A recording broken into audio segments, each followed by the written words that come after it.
मागितला होता हॉस्पिटल करता, बागे करता, एखाद्या शाळे करता, रुग्णालया करता, ते पण दिले गेले नाहीत. ते भूखंड बिल्डर लोकांच्या घशात यांच्या दलालाने घातले.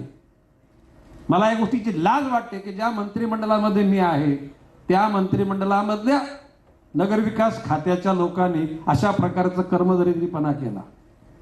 आणि म्हणून सुनील पवार साहेब, आता तुम्ही आज लिहून घ्या प्रशासकाच्या अधिकृत, माननीय महापौर तशापर्यंत निर्देशच देतील की ह्या सगळ्या सिडकोकडून मी माननीय मुख्यमंत्र्यांना सांगणार आहे, माझा जर राग जर शांत व्हायची तुमची इच्छा असेल तर त्या ठिकाणी सिडकोकडून MIDC कडून नवी मुंबई महापालिकेला विकासाकरता जनतेच्या हिताकरता जे भूखंड देऊ घातल्यात ते लगेच देण्याची व्यवस्था करा. म्हणजे माझा राग असते असते कमी होईल. मला हे मंत्रिपद मी निश्चितपणे पक्षाच्या शिस्तीचा, प्रशासनाच्या शिस्तीचा मी भोगता आहे. परंतु ज्या गोष्टी करता गणेश नाईक त्या ठिकाणी आमदार झाला, मंत्री झाला, ते जर का त्या ठिकाणी जनतेकरता मी बोलू शकलो नाही आणि ते जर मिळवू शकलो नाही, ते मंत्री परत का चाटायचे का?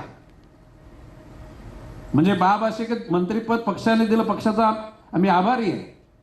परंतु याचा अर्थ ते पक्ष मुका होऊन त्या ठिकाणी गप्प बसण्याकरता मंत्रीपद मी स्वीकारलेलं नाही.